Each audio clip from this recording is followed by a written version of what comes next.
Three women, three chilling mysteries that ended in death. One vanished right before her birthday after a weekend getaway with her boyfriend. Her last moments caught on CCTV footage. Another was on the phone when suddenly everything went silent and her phone was pinging where it shouldn't be.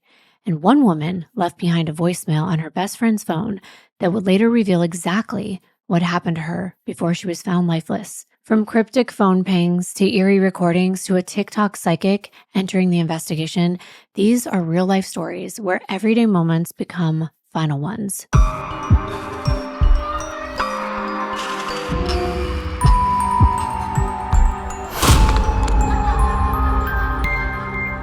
Hi, everyone. Welcome to the Darklivity podcast. I'm your host, Kimbyrleigha, and I am here with my lifelong co-defendant in marriage, Jonathan. Hi.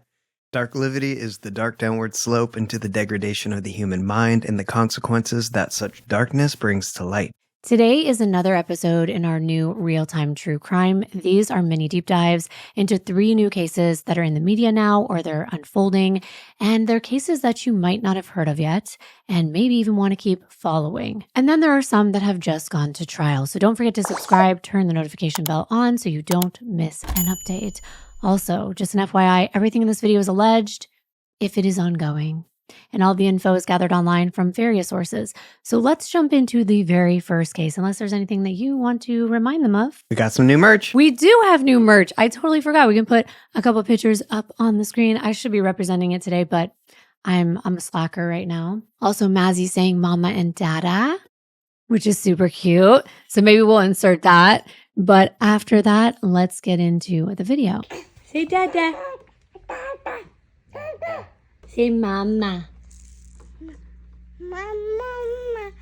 A TikTok psychic, a missing mother, and a hauntingly accurate prediction. And yes, that alone sounds interesting to say the least. But I have to say, have y'all really heard of TikTok psychics? Have you? Oh, yeah. My friend is actually a medium. Did you know that? I did. That's right. My friend Kamala, we've been friends for years, and she is a clairvoyant. And I admit, it's kind of hard for me to get on board with all of that. I mean, there's tons of TikTok psychics, and some are really into true crime. They will do readings, they will pull tarot cards, or they'll just have visions that are from the missing person or where the missing person's body can be found. And I have to say, most of them are absolute bullcrap. Okay, I can say that confidently.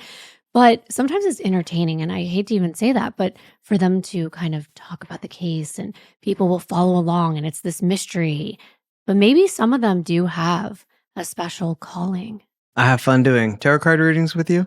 Oh yeah, we did do tarot card readings just to like kind of know, sort of what's going to happen for our month or like what our present, past, and future can look like. And Tarek's really big into astrology. I don't know if you guys are, but that is beyond me. Yeah, it is still fun to kind of just do it. But I've always thought that a lot of that is way too out there for me. But what if I told you that just last month, a psychic on TikTok predicted where a woman's body would be found? Just what I told you is usually all fake and for views. Well, this time, just days before authorities found the body, this psychic just knew. And you heard me right, a TikTok psychic, a clairvoyant, one that was having visions and drawing maps and then taking to TikTok and talking casually about where the body could be found. On a farm, there might be camels nearby, water holes, and then there were random numbers. But she actually got them correct. Can you believe that? I can't believe it. Well, I guess we'll just have to wait and see what really happened. Honestly, I didn't believe it either until I researched this case. Whether it's a coincidence or it's something else entirely, Taylor Spee's disappearance had just become even more mysterious and more upsetting. In the heart of Roma, a cozy rural town nestled deep in Queensland's sprawling countryside, everyone knows everyone. It's one of those tight-knit communities where your neighbors are practically family and familiar faces greet you at your local cafe or wave to you as you pass by on dusty roads. And if there was ever anyone perfectly suited to thrive in this kind of small-town closeness, it was Taylor Spees. At 28, Taylor had already carved out a vibrant life for herself. She was known for her energy described as contagious. Her laughter had a way of easing tensions, and her humor could draw smiles even on the toughest days. Friends adored her quirky nature, like her unapologetic love for snacking on frozen peas or crunching on raw pasta straight from the package. You do that too. I do. I love raw pasta. And these were little charming things about her that weren't just habits, they were part of her colorful personality that made her uniquely herself. Professionally, Taylor wore many hats. She had successfully built her own business, Taylor Made Events, where she poured her creativity into weddings, birthdays, and community gatherings. Taylor had a knack for transforming ordinary spaces into magical experiences. Her meticulous planning was legendary, matched only by her dedication and her enthusiasm. But above all, Taylor's heart belonged to her 3 children. To them, she wasn't just mom, she was their hero, their source of comfort and laughter, and friends would jokingly call her the ultimate wingwoman, a title she proudly embraced, always ready to help others navigate life's challenges. Her social media posts captured these joyous glimpses, displaying a radiant woman who effortlessly balanced motherhood, friendships, and entrepreneurship. Taylor liked expressing herself through tattoos, and each one had their own story. I think the most noticeable one was the word karma across her chest, a tattoo that her friends later painfully hoped would help identify her. Her tattoos were not just decorations, they were statements of her fearless personality and her vibrant approach to life. Her family bonds were equally strong. Taylor was especially close to her younger sister, Rebecca. The two shared a bond built on trust, humor, and mutual support. Rebecca often shared affectionate posts online calling Taylor her rock and expressing heartfelt appreciation. And this closeness was very apparent even to outsiders. Rebecca would be the anchor that pulled everybody together in the community when tragedy struck.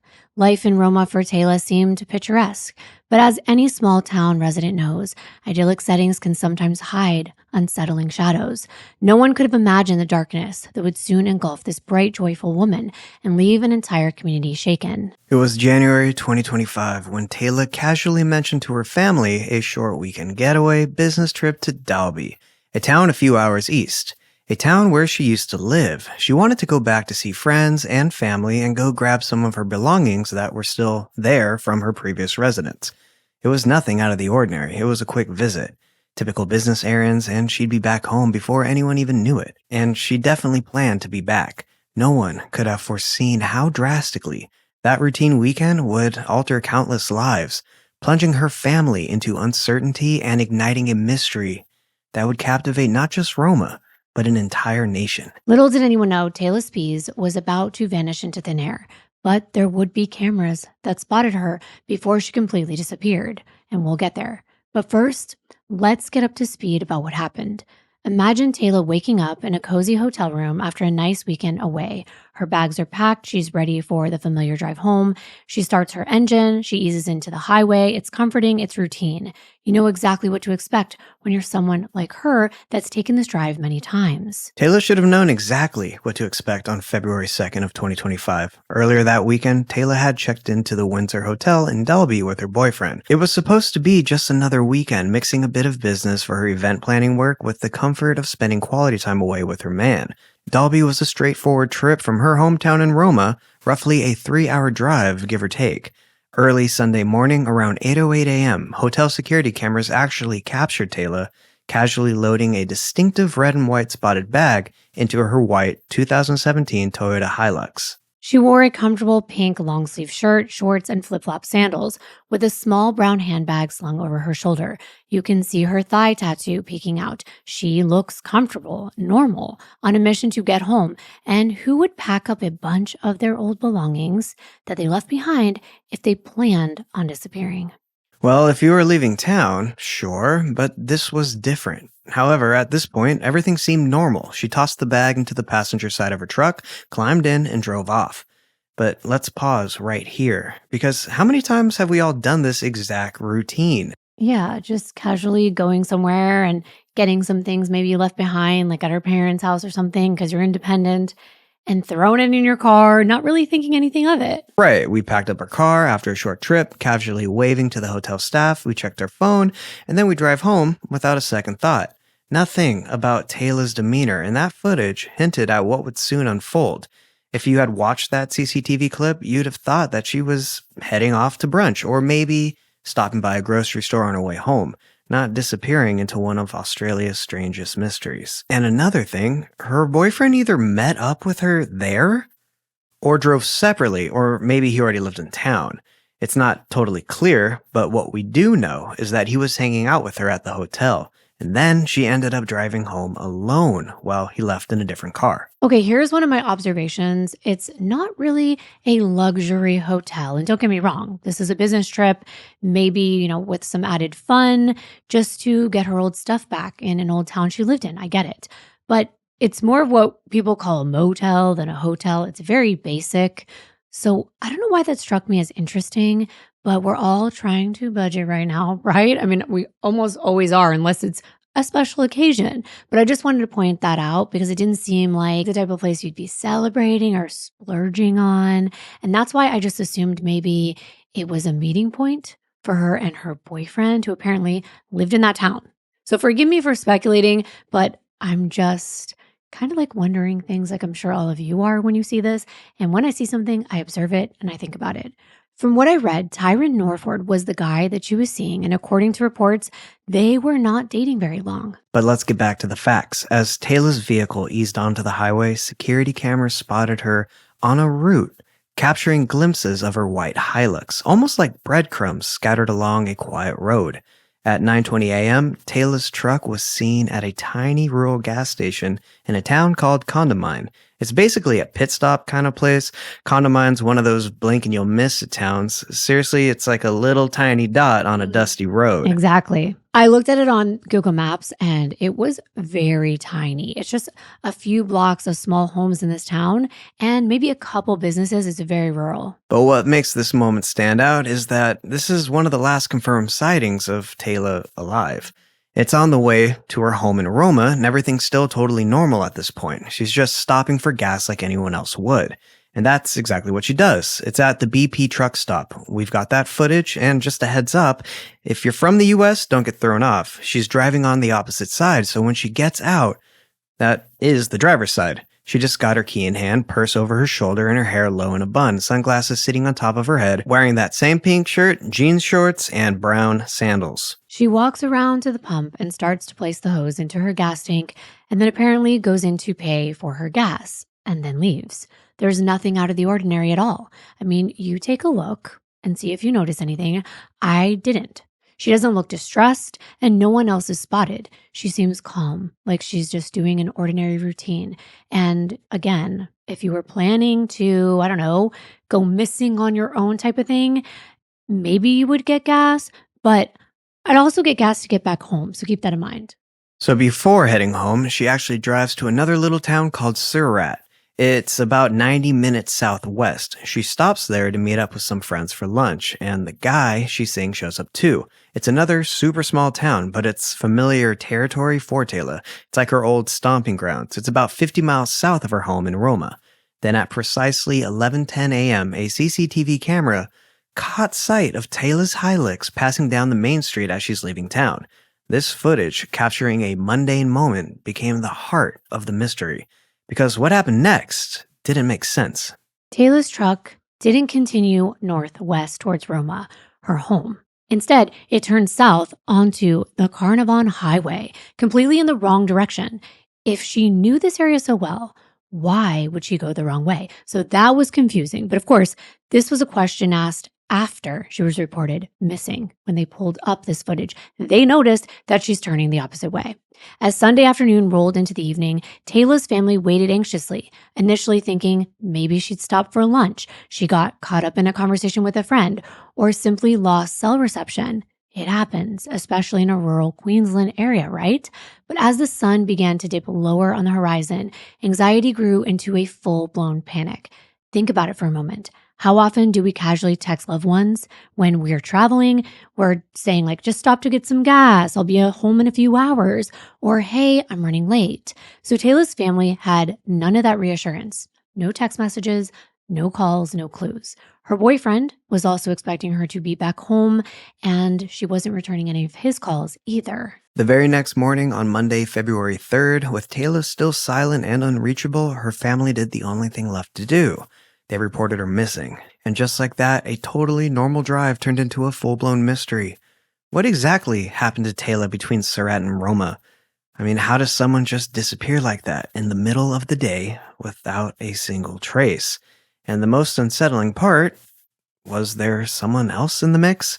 Was someone watching, waiting, maybe even orchestrating something? Did she have plans that nobody knew about? The police were stumped. All they knew for sure was that Taylor never made it home. As investigators began retracing Taylor's baffling route, searching desperately for answers, no one realized how mysterious this case would become or how many strange twists and turns it would take before they got some answers. And we're going to get there very soon. They knew that she went the different route because of the CCTV footage that we showed you, but also because at exactly 12:13 p.m., Taylor's phone pinged near a remote area called Yulba South. I hope I'm saying that right. It's nearly 50 miles northeast of Surat, so back towards Roma. It was her last known signal, and after that, there was just complete silence. So this was weird because they physically saw her truck going the wrong way, but now her phone is pinging in the right direction, but there was no CCTV footage of her turning around and retracing her own route. The investigators wondered why Yulba South. Why was she traveling in such a confusing pattern? But then an hour later, she's back in the right direction, but in a random town? Yeah, that's weird. Investigators were puzzled. Why would Taylor turn away from her destination? Was she lost? Was she confused? Was there something else involved?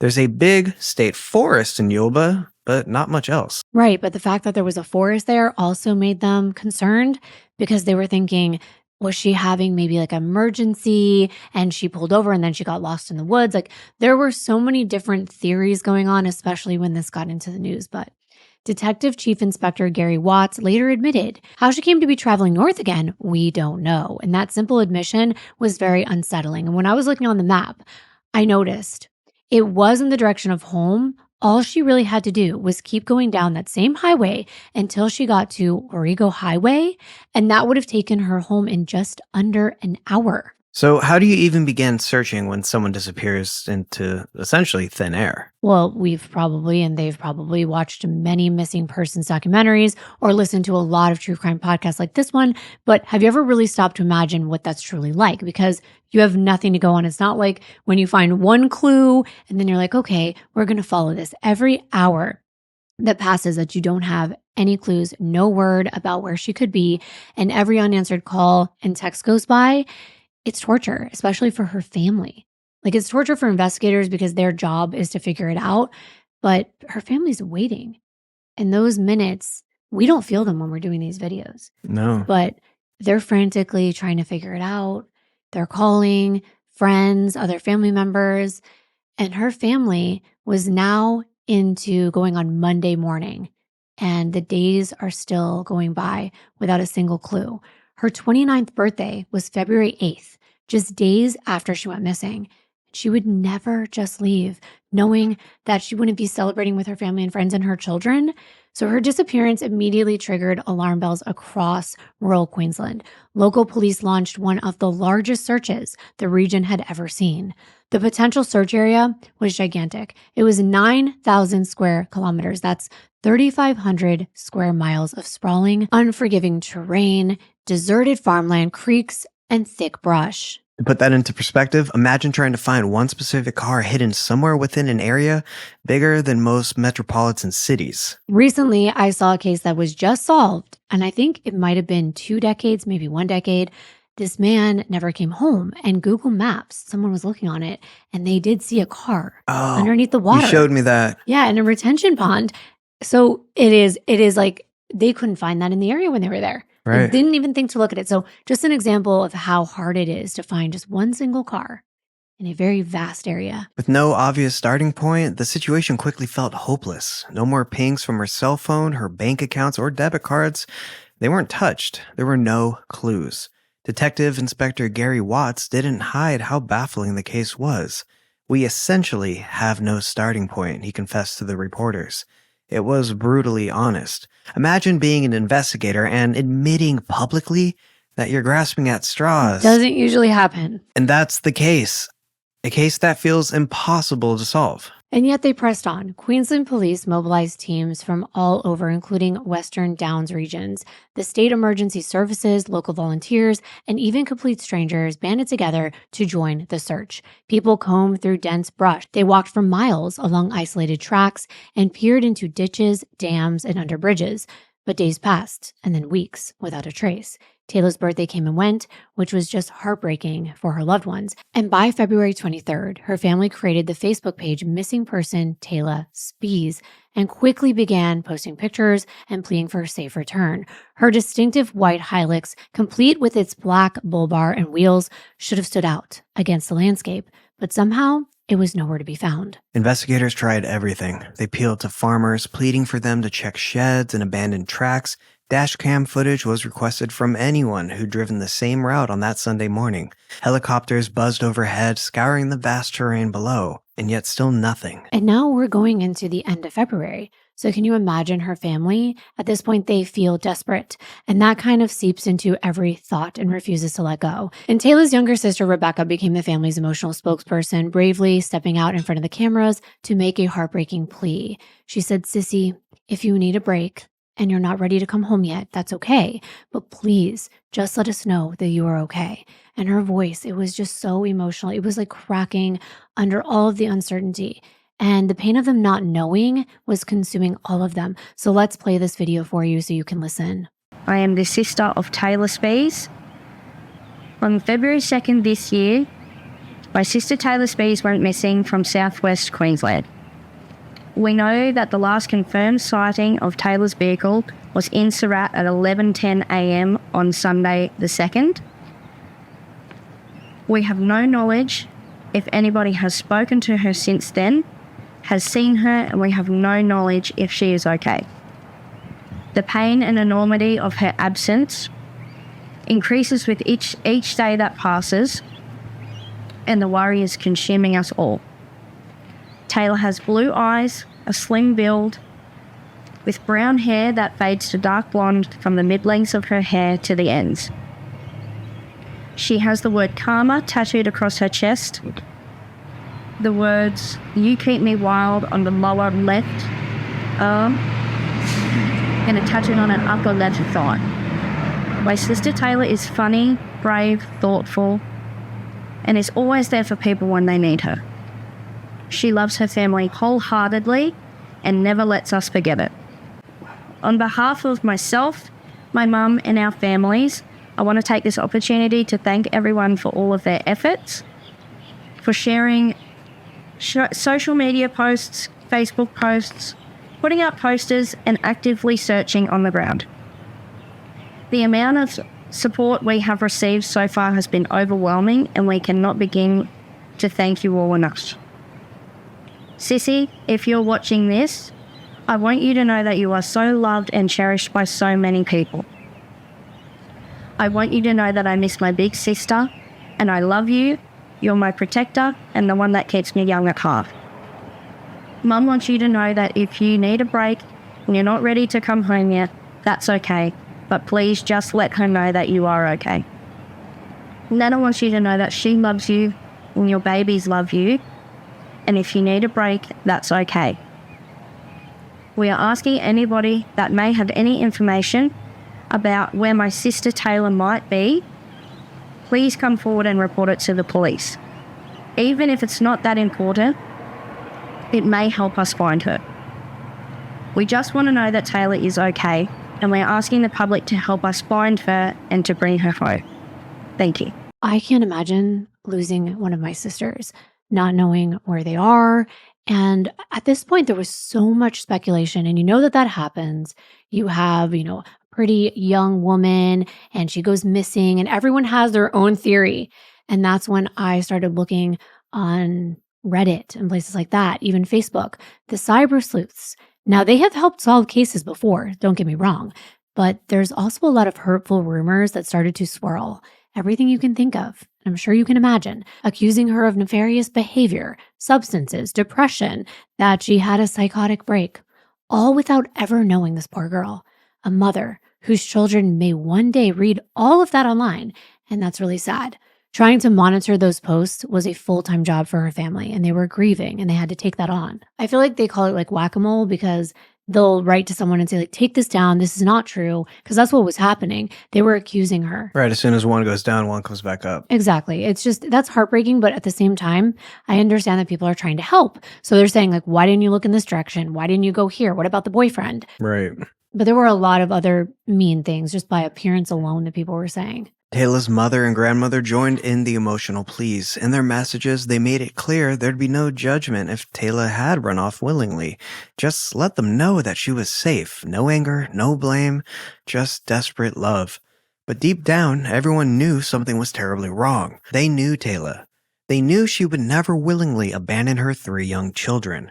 People who'd never even met Tayla were so moved by the family's anguish that they dropped everything to help. Strangers joined search parties, driving out from distant towns. A local helicopter pilot volunteered his aircraft, soaring over the remote countryside, hoping to spot Tayla's truck. Or anything suspicious from above. Right. And of course, TikTok, or I guess people call it Crime Talk, was buzzing. Videos started popping up and comments coming in discussing the case, trying to make sense of it all. Yet even as their efforts intensified, the mystery only deepened. Where was Tayla's truck hiding? And where was she? Days went into weeks without answers, and then came frustration. Inspector Watts publicly admitted that the investigation was at a standstill. He said, "We're frustrated that we have been unable to locate the vehicle and Tayla." It was an acknowledgement of defeat, at least temporarily. And in an act of desperate hope, a family friend put up $5,000 as a reward. You know, money can motivate people and loosen tight lips and uncover hidden truths. The reward was promoted on Facebook and amplified on local ABC radio and even shared across social media. But even that didn't produce results. Tayla's case became defined by the haunting phrase, more questions than answers. We hear that a lot in true crime. And also, all the while, her family also thought that Tayla might be visiting her father Robin's gravesite. Yes, so backstory, her father passed away just 3 weeks after she turned 14. And it was very heartbreaking. He died in a car accident on February 27th of 2010. So every year on the anniversary, she goes out there where they have put up a cross, and in his memory, she'll leave flowers behind. And she's done this every year since he passed away. This is a remote area just west of Cecil Plains. So her family decided to go put out trail cameras in case for some reason this year was really painful for her. And maybe she decided to go out there and stay longer or something. Now, it wasn't February 27th yet. They did that in anticipation. Like, what if? Maybe she was missing on her own volition, and at least they would see her come pay respects. But she never did. Right. And that stood out. Because she never missed a year. They even went out there to leave a note for her just in case she came by. And the note said, "We all love you so much. We understand. Everything is going to be okay." They were honestly hoping she just needed a break, that maybe life had gotten too overwhelming. People on social media were digging through all of her accounts, throwing out theories that maybe she wanted to disappear. Maybe she was depressed, but her family shut that down pretty quickly. Sure, she had been known to take time away. But if she was feeling bad, she could still reach out to her family, and she always did. And she would come home. This was too long. Right, she wouldn't just vanish just like that. Then, just when hope seemed lost, something happened. Something straight out of a supernatural thriller. A psychic on TikTok with the profile name Rochelle Medium Authentic posted a strangely confident prediction. She claimed she was speaking directly with Tayla's spirit, which I was thinking, so at this point, is she saying she's deceased? Like, was she saying this is her deceased spirit or the spirit that still lived inside her at the time? But either way, it was very eerie because this description matched specific details. Camels, farm buildings, creeks, a T-shaped intersection near Carnarvon Highway, and the cryptic numbers. It's worth paying close attention to, so let's play it for you. So I started to do this with a friend of mine who helps me research, my Australian researcher. I have one in the UK and one in Australia. Now, Taylor Spears, I finally am pronouncing her name correctly, thank you. The first thing I got was C and West. Now this will be the messiest drawing I've ever done for any case, but I'm sick, I'm tired, and this is what you're getting out of me. So, love me or leave me. Then she said Kane's Place, dodgy. Her left ear hurts. There's something about blue stud earrings and one that will be found as evidence. Could be her or someone else. The front tyre, left tyre in a ditch. I see her looking in the bonnet with an overheated car. I don't know if she had problems with the radiator or not. Then when I asked her, please show me what's around you, she showed me a couple of camels and she said camel farm. And I kept seeing the flashes of yellow. And then she said nearby is a working farm, you know, where workers come to work, but it's not near her. She's not on that farm or next to it. It's sort of in the distance in that way. I see her in a blue shirt, not her pink one. To her left there's a pile of empty alcohol cans, beer cans. And also to the left I see a little grey sort of shed. It may have a green tinge. Then there's these roads behind her that make a T shape. 800 down in that direction is a rest stop. These things are like two creeks, but one creek is dried up now, and when you go around this corner of a bend here with the other one, not much water at all. There's a massive big tree.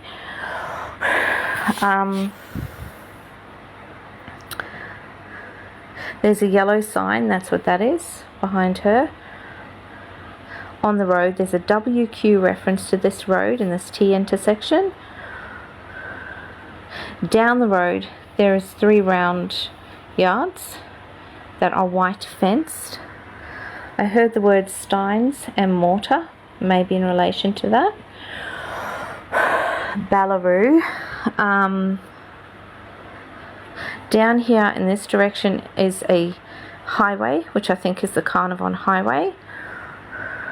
And there's a overpass with a new housing estate being built right there near it. W reference to this working farm. Okay.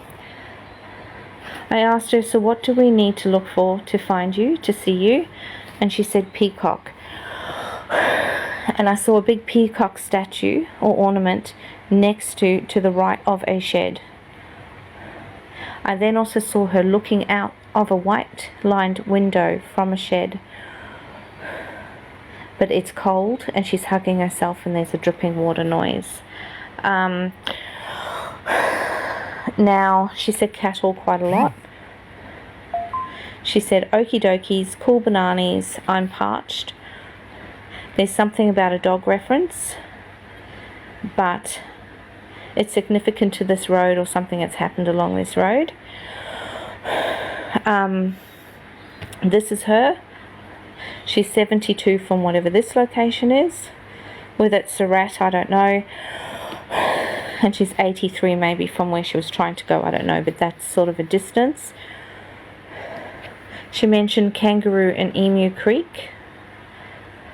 She mentioned the numbers 1273 and 9328.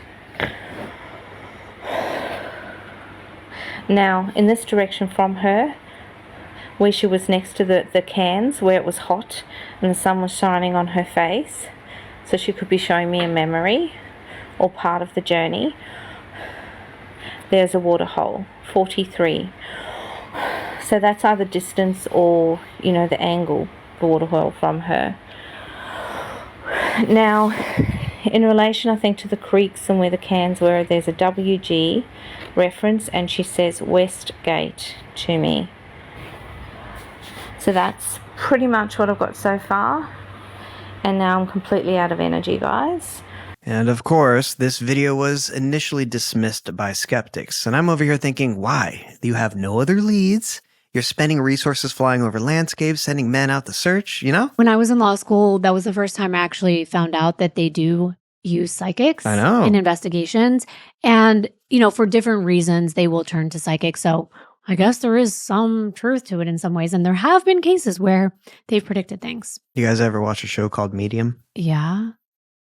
I love Medium. Yeah. It's on all the time at our house. But this prediction quickly spread on social media as followers realized its bizarre accuracy. People who'd never believed in psychics found themselves reconsidering their beliefs. I actually don't believe in this stuff, one woman confessed online, but she looked at the numbers on the right. You can see them right here. I'm circling them. It was on the front of the paper and it said 9328, but there was kind of like a 1 before the 9 if you look closely.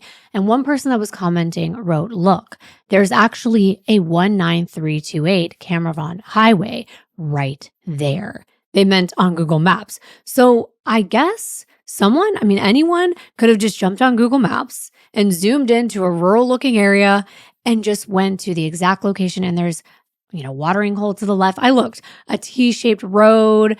You could have gone there first, put it on paper, and then been like, oh my gosh, I see a T-shaped highway.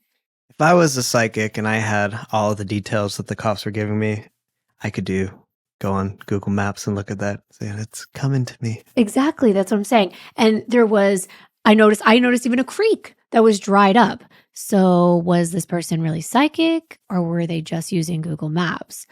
And to be fair, in early March, A Current Affair did a segment on Taylor's case, and they went into detail about the roads that she took and where her car was seen. So the psychic could have looked in those areas along that highway, and that's where they pinpointed this. And I'm going to put it on the map because I just went on that highway and just dropped the little man right down, and every area kind of looks like that. But let's keep going. But suddenly, the search had new energy. Sure, it was merely a hunch, but with nothing else, it gave a lot of people something to look at and to look for. Then on April 3rd, just 2 days after the psychic's prediction, Taylor's truck was found at 3 p.m., parked suspiciously on a secluded property off Yulba Surratt Road. This was close to Carnarvon Highway, where the psychic had predicted Taylor was. And of course, there was a detail that stood out. Camels. That's right. They were spotted near the area.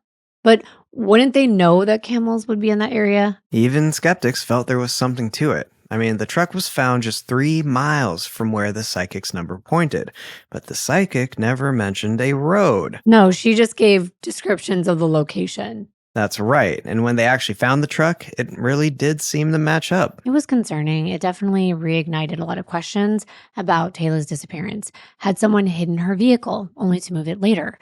Was it deliberately placed there to mislead investigators? Because why hadn't the property owner seen this vehicle before this? Now we're talking 2 months that she's been missing, and the property owner notices this truck out of nowhere.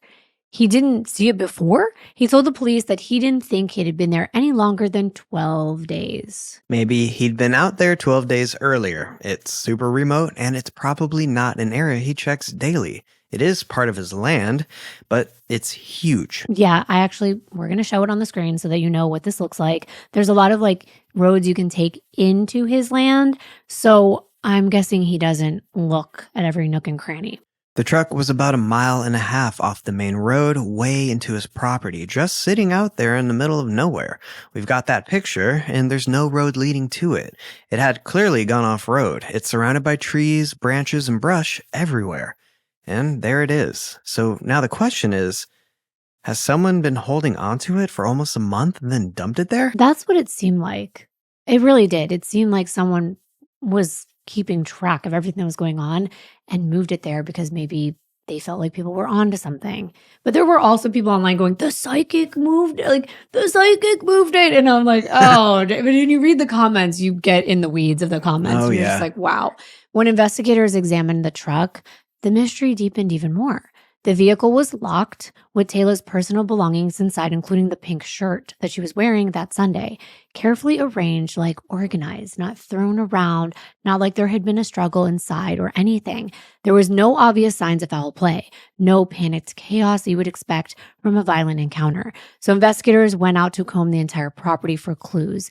This is approximately where the property is, very vast. And it does look similar to what the psychic described, but she could have looked at any area nearby where she was last seen, and it would be farmland, trees, and kind of the same stuff around it. Right. But the worst was yet to come. The next day, about 1/2 mile from where the truck was found, search teams made the heartbreaking discovery.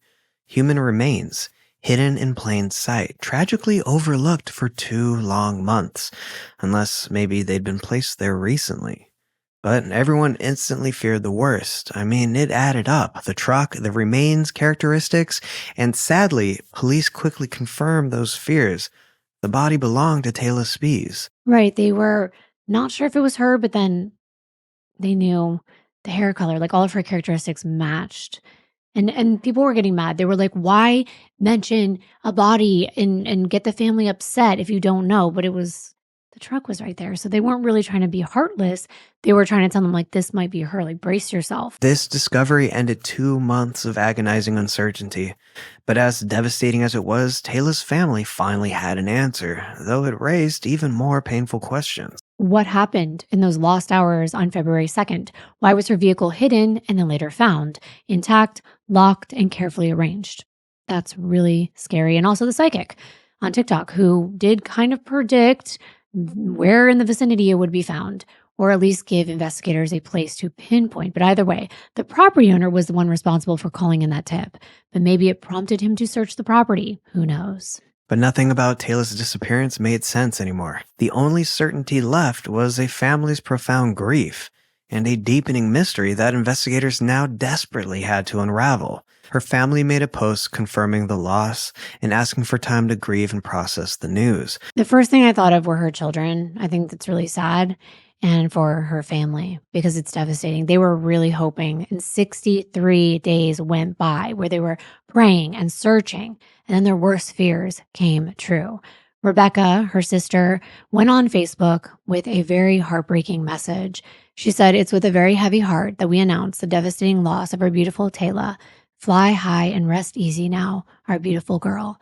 And police quickly secured the scene. They transported the vehicle back to Roma for forensic testing, and they were hoping to find fingerprints, DNA, any clues that could tell them who had been inside that truck. Investigators were trying to figure out how that truck was placed there. And while the official autopsy results were pending, rumors and theories were still swirling. Could she have wandered away disoriented, only to die in the harsh outback environment? Or did somebody hurt her and place her there? Yet those who knew Taylor struggled to imagine her willingness to leave her car and belongings neatly behind. Walking off alone into dangerous terrain, it just didn't match the vibrant, careful woman that they loved. And I kept thinking, how though? If it is a case where she just walked out there and died, unless there were substances involved, or, I guess if the autopsy shows that there were, let's say, like self-inflicted injuries, she wasn't that far from her truck. If she was hungry or thirsty or surviving on the elements, she could have just gone back to her truck and driven somewhere else. There were homes nearby. It just really doesn't make sense. And what makes more sense is that she died the day she went missing, not that she stayed out there hiding for weeks and weeks without food and water and then died. What you're saying right there doesn't make sense, that she just waited there, just Right. tried to survive off the land That's when what she I'm had a saying. car full of gas that she just... And she just got gas. Yeah. And that's what made people think, wait a minute, no. Because if she was trying to disappear, she would have kept going. Right. She would have gotten gas and then kept going and not done this puzzling route. It's just weird. Police quietly leaned towards foul play. The timing of the vehicle's appearance suggested someone had deliberately hidden it and later moved it, possibly hoping it would never be found. Investigators combed through the CCTV footage again, retraced Taylor's route meticulously, and interviewed everyone remotely connected to Taylor on her Dalby trip, searching desperately for any break in the case. And then I read on Reddit that her boyfriend deleted all of his posts about Taylor. But those were all missing persons flyers, right? Right. They were like, help us find her. Here's the reward. So I guess they're not relevant anymore. So we deleted them. I don't know. I mean, that is a little bit suspicious.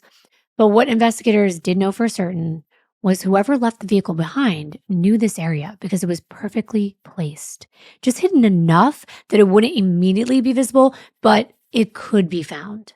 I mean, that psychic's social media post went viral. Mm-hmm. And a lot of people watch social media. Who's to say that, and you said this earlier, that let's just say it was a killer, saw that and said, perfect, let me place the car here. That's what I mean. There were comments like that. There were all kinds of theories. I mean, people making their own maps. They get really into this. And that's a good thing in some ways, because I think it does ignite more interest in a case. There were a lot of posts where people even said like they knew her and had ideas of what could have happened. And none of them sounded realistic to me when I read them. There were like, oh, she was involved in this smuggling thing. I'm not going to say what it is, but like it's the smuggling thing. And then she got too big for her britches kind of deal. Like she was mad. I'm like, this does not look like a powerful person in a cartel or something. Like it didn't make sense to me. Right. As of late April of 2025, there's still nothing, no answers. And I know how frustrating it is not to have closure, but that's where things stand. And we'll keep watching for any updates and let you know if anything new comes out. Yeah, they haven't even released any of her autopsy findings. There's no cause of death and no more details right now. And for her family and loved ones, closure was essential, not just to ease their grief, but to protect others from suffering similar fates. Their battle cry was simple yet deeply moving. We just want to know what happened to Taylor. They wanted justice. They wanted answers. And above all, they just wanted peace. Her life was tragically cut short and her family was heartbroken. And this community has been haunted because they don't know the truth. And I know people want closure here too. It really bothers, like you said, when we don't give them the answers. But this case caught my eye because I'm a mom, because it was interesting with the psychic. I don't really believe in that. But then I'm like, wait, that's eerie. It kind of does look right. I mean, the things she was drawing on that paper did look real. Yeah. Now we have to switch gears. That's right, to a case that is solved and just went to trial a couple weeks ago. So picture this. Have you ever thought about how technology makes us feel safe? Comforted even. Just with a tap on a screen, we can see where our loved ones are. Those little blinking dots on a map that give us peace of mind, showing us exactly where they should be. But then, what if that dot pops up somewhere it really shouldn't be? Or worse, what if that dot stops moving altogether? That's exactly what happened on April 19th, 2023. Just before midnight, Denver police get a 911 call about a single car crash, way out in a field, off the northbound side of Indiana Street, right in the suburbs. Dispatch contacted North Metro Fire Rescue to assist due to a report that the driver had been severely injured at the scene. Nicole Bergeron, a firefighter paramedic, was among the first responders. She had 2 decades of experience responding to calls just like this one, or so she thought. Later, she said nothing could have prepared her for what she witnessed that night. Nothing. It affected her so much that she retired after this case. When Nicole arrived, she saw 2 vehicles that looked like they were parked in the middle of a field, just sitting there, and she was confused because it did not look like the scene of an accident.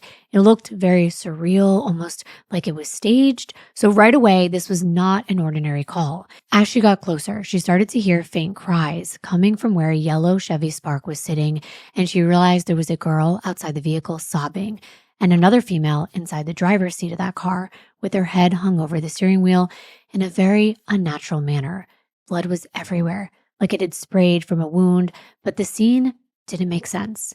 Nicole moved closer and began to examine the driver. She appeared to be young, possibly a teenager, and her head had sustained very severe injuries, but not the type that you would typically find from your head hitting the steering wheel or even the windshield, but the windshield was cracked. Actually, there was a big gaping hole on the left side, in line of where the driver's head would have been. As she kept looking for clues, Nicole stumbled upon something that I'm sure she would never get out of her mind. There was brain matter on the back seat of the car. It started to make more sense. There was something that had impacted the driver's head and practically gone right through it. But what? There was no obvious tree branches or a steel rod like some of the accidents on highways she had seen before, and she couldn't locate any weapons in the car. Who was the woman crying outside, and what happened that night? It wasn't her job to figure out what happened. Nicole was just there to try to save a life, but there was nothing she could do for the victim. And for the first time in her career, she left the scene without knowing how someone died. No answers, no way to confront the family, and that hit her hard. The scene shook her so badly that instead of going back to the fire station like she always did, Nicole just went home. She had never done that before. But by seeing that young girl like that, it was too much. Nicole kept thinking about her own 2 daughters. She just needed to be near them. So let's rewind for a second. April 19th, 2023 was an ordinary Wednesday night for Jenna Griggs. She was working her usual shift at Old Chicago, a pizza joint in Broomfield, Colorado. Her mind already drifting towards after-work plans with her girlfriend, 20-year-old Alexa Bartell. They'd been dating since the summer of 2021, and despite living in different cities, Jenna in Lafayette and Alexa in Arvada, they found ways to see each other almost daily. That night, Alexa had stopped by Jenna's workplace earlier, hanging out with some mutual friends until Jenna was off. Jenna got delayed because she'd swept the floor incorrectly. Typical frustrating restaurant rules. But it didn't bother her so much. She knew Alexa was already headed to her house, and they'd soon be able to unwind, chat, and laugh like always. It was around 10:45 p.m. Jenna was finally finishing up, her phone pressed between her ear and her shoulder, and she chatted casually with Alexa, their usual banter about what they were going to do that night. And she had the comfort of knowing Alexa's location, visible right there on her phone screen, a tiny dot smoothly gliding along Indiana Street, heading her way. But suddenly, mid-sentence, mid-laugh, the line went dead silent. Jenna paused. She was confused. And she's like, hello, honey? Hello? And she said that again and again. And there was nothing, just this eerie silence. And it was strange because the call hadn't actually disconnected. The line was just silent. So Jenna hung up and she was instantly starting to doubt herself. Had she said something that maybe upset Alexa? So she quickly dialed again, once, twice, 10 times. And each call was ringing endlessly without an answer. And each ring was amplifying her unease. Her mind was racing through possibilities. Maybe Alexa's phone went dead. Maybe it was acting up. Maybe she accidentally tossed it out of the window or on the seat. Jenna tried to shake off the worry, finishing up her closing tasks. But every second felt heavier. Each unanswered call deepened the pit in her stomach. And finally, Jenna checked Alexa's location again. The dot was still on Indiana Street, but now, bizarrely, it was no longer on the road. It sat stationary in the middle of an empty field. Jenna stared at the screen thinking, why would Alexa's phone be out there?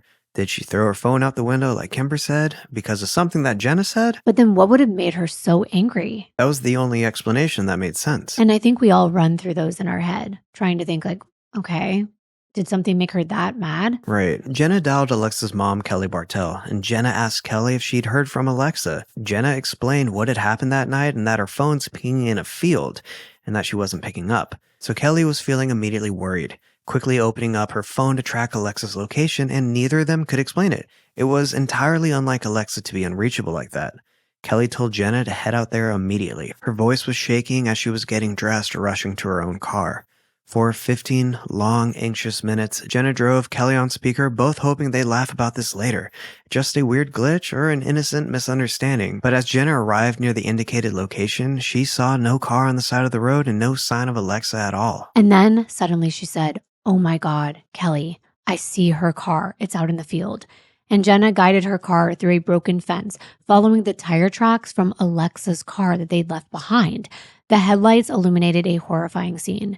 A shattered rear window, a gaping hole through the front windshield, jagged shards of glass still hanging from the car's frame. And Kelly told Jenna, call 911.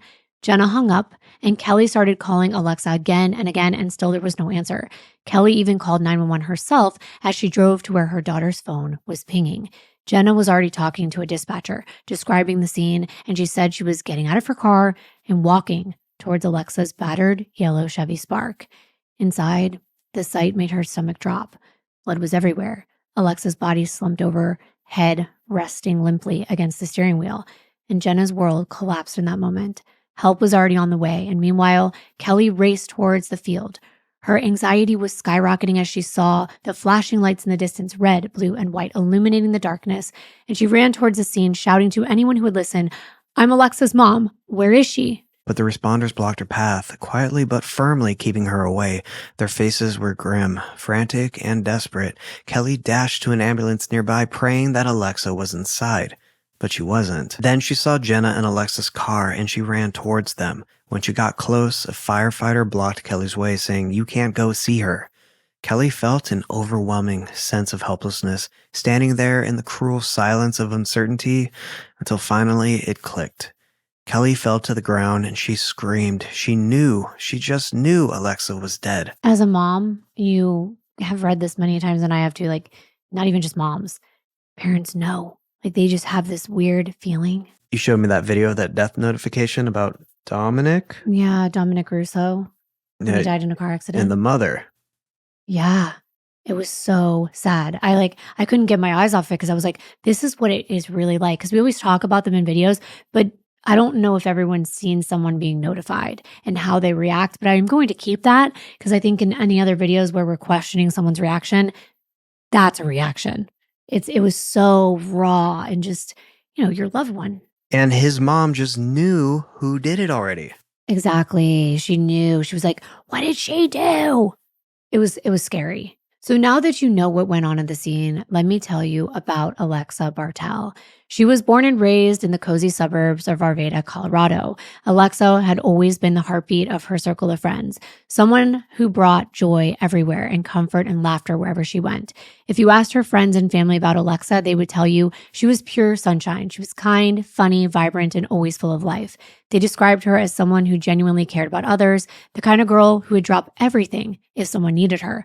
Her mom, Kelly, said Alexa's smile seemed to make everything better, no matter how tough the day had been. Alexa's best friend and girlfriend, Jenna Griggs, met Alexa in the summer of 2021.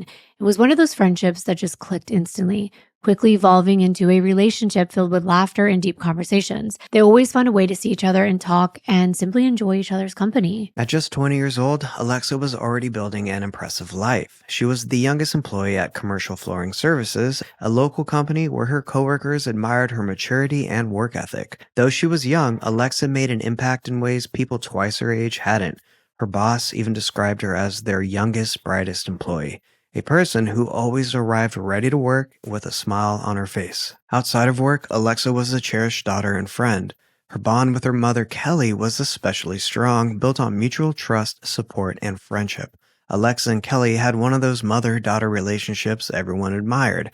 They weren't just family, they were genuinely best friends. Alexa called Kelly her teammate in life, and they navigated life's up and down side by side. And that's why I think also when you have a strong bond, whether you are a mother and daughter, you just know something is wrong. When Alexa wasn't answering that night, that's how she felt. She knew her daughter's routines and her habits and her reliable way of checking in. And in her free time, Alexa was incredibly active and outgoing, whether it was playing sports like softball and volleyball, spending evenings laughing with friends, or simply making memories with her loved ones. She fully embraced every moment. People who knew her described her enthusiasm as contagious, which you said, and I feel like you have that personality as well. So I know people like that. And one of Alexa's friends said that she had the kind of infectious laugh that filled your heart even on your hardest days. Alexa was also fiercely loyal. Once you were her friend, she had your back for life. Jenna remembered vividly the countless nights spent talking about everything and nothing at all. Alexa was always ready for a comforting word or a hilarious anecdote to lighten the mood. Their time together was filled with laughter and the comfort of knowing they always had each other. But Alexa's kindness wasn't just for her close friends and family. She had this way of making even strangers feel seen. People who barely knew her remembered how she'd always say hi, she'd lend a hand, or flash that bright, genuine smile. And it wasn't an act. That was just Alexa. And she definitely knew how to have fun. She wasn't just about the good times. Alexa had goals, and big ones. She was driven, focused, and so ready to create a future that she could be proud of. Everyone around her could feel it, and she was going places. Her family and friends were very excited to watch her grow, to see her become the woman that she was meant to be. But on the night of April 19th of 2023, all of that, all of the promise, all of the potential would be shattered in an instant. Why? What happened? How did she end up dead in her car in the middle of a field on the side of the road? Well, it didn't take investigators long to realize this was no ordinary accident. Within minutes of arriving on scene, deputies from the Jefferson County Sheriff's Office saw signs that told a much darker story than a car simply losing control and veering off the road. Alexis's yellow Chevy Spark had a huge hole in its front glass window, positioned right where the driver's head would have been, which we explained, and we even have a photo. It's very disturbing. And nothing added up. There was no skid marks suggesting Alexa tried to brake or steer away from danger. No signs indicated that she collided with another car or an obstacle. Instead, the scene hinted at something violent and sudden, something terrifyingly deliberate. Investigators quickly found critical evidence, a large landscaping rock stained with blood laying on the side of the road nearby. This chilling discovery immediately shifted the narrative. They thought, could someone have hurled this heavy stone into Alexa's windshield as she drove along? With deadly accuracy? But who and why? I mean, did they know her? Had she been targeted in some way? Have y'all ever been driving and a gravel truck drops a piece of gravel and it smacks your windshield, then you have a crack in it? That was one of the theories as well. Did it come off of a truck going, 80 to 90 miles an hour on the highway? When police carefully combed through the crime scene, another terrifying call crackled over dispatch. Alexa wasn't the only victim that night, and this is when things change. Reports from around Jefferson and Boulder counties flooded in, describing very similar attacks. Motorists driving peacefully home had suddenly found their windshields exploding in showers of broken glass all around them. At least 6 other vehicles had been struck within the same hour. Some drivers just almost escaped being seriously injured. I mean, it was like inches away from hurting them. So listen closely to their accounts right now. I just heard kind of an explosion almost, but just the windshield shattering. That's all I heard. My immediate thought was, is there a hawk out here? And then it was, no, it can't be a hawk. It's too late for a hawk. It has to be an owl. And then I realized it was a rock when it hit my windshield. And the glass shattered and sprayed all across the right side of my face, into my neck, into my eye, into my ear, into my nose, into my mouth. As it was passing the minivan, I saw something come out of the back. At first, since it was kind of the tail end of winter, I thought it was maybe a sheet of ice or something coming off. But whatever it was struck the vehicle ahead of me and then came and hit me. And then the next thing I know is it sounded like a gunshot went off. Well, I got out of my car and I had looked at the damage that was done and kind of freaked out a little bit on what am I going to do. I said, well, that's the end of my night. I can't go work. I can't have people in a car like that. So when the girl said that she saw a hawk, or she thought she saw a hawk coming towards her, you have seconds to figure out what is coming at you. When you're driving, you're looking at the road. You're not aware, and then you see it out of your vision. Imagine that hawk, right? You have that split second to either veer left, veer right, or continue straight. That one movement could have ended your life if you chose the wrong path. Right, and that's another thing to think about, what these investigators were thinking about hearing this, because the dad in the minivan, and these innocent people who are just driving along, and they realize they're bloody. I mean, serious injuries on their bodies. Right, that glass is pretty sharp. And so were the rocks that were coming through their car. Investigators quickly realized they weren't dealing with an isolated event. They were facing a coordinated, deliberate act of violence, a late-night crime spree, terrifyingly random in its choice of victims. But Alexa seemed to be the only fatality. Her attack marked the peak of this very chilling pattern, each incident becoming more and more dangerous until someone paid the ultimate price. But the race was now on to find whoever was responsible before they struck again. With multiple crime scenes and victims, investigators had to act fast. They scoured through traffic camera footage, desperate for any vehicle that might have been nearby during the attacks. Initially, leads were slim. A witness had glimpsed a pickup truck near one incident, but details were vague and uncertain. Detectives urgently requested the public's help, broadcasting pleas for tips and information on local news and social media. And then came a crucial breakthrough. Cell phone tower data revealed a pattern. Investigators meticulously reviewed phone signals from each attack location that night, isolating any devices present at multiple crime scenes. And they identified one cell phone pinging suspiciously at every single incident site, including the road where Alexa was killed. The phone was traced to the mother of an 18-year-old Arvada teen named Joseph Koenig. Detectives narrowed in on Joe's movements that night, discovering that his phone had followed a very disturbing, precise route, matching the timing and locations of every attack. They matched perfectly. But who else was involved? Because they knew that Joe wasn't alone. Just days into the investigation, police received a tip that cracked the case wide open. A young man named Joseph Bopp had come forward. He was nervous, but he wanted to speak. He described a very dark encounter earlier on the same night that Alexa had died. He had been with Joe, the one we already mentioned, and 2 other friends, Nicholas Karolchuk and Zachary Kwok.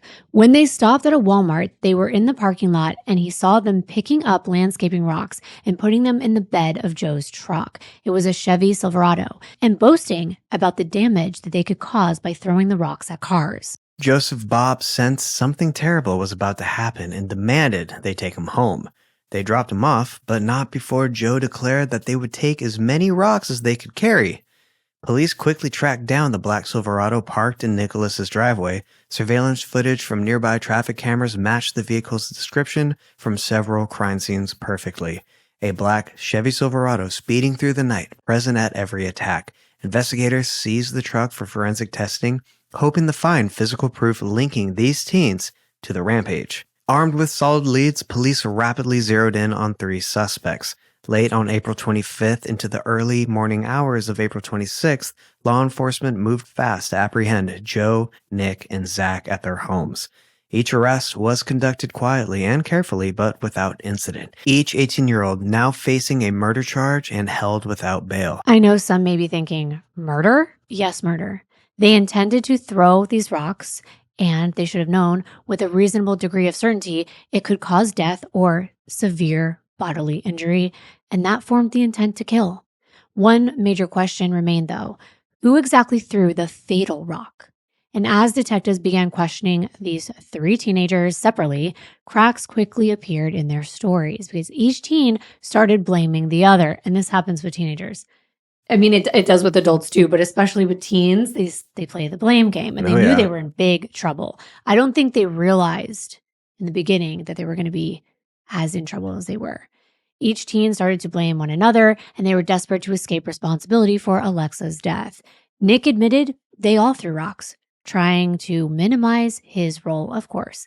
And Zach, meanwhile, pointed to Joe as the leader and the culprit behind the fatal throw. He confessed he had taken a disturbing photo as a memento, thinking that Joe might want to remember their night of destruction and that they'd circled back to Alexa's crash site, snapping pictures of her in that car, like a sick souvenir of what they had done. That is just disgusting. These teens had even called themselves blood brothers, a bond formed from blood shed by poor, innocent Alexa. They agreed to keep silent about their horrific deed. These types of teens really confuse me. I mean, I say that as a mom because I'm thinking, how does your teenager do something like that? How do they get involved with throwing rocks at vehicles and thinking like nothing's going to happen? I feel like it's no outlet for destruction.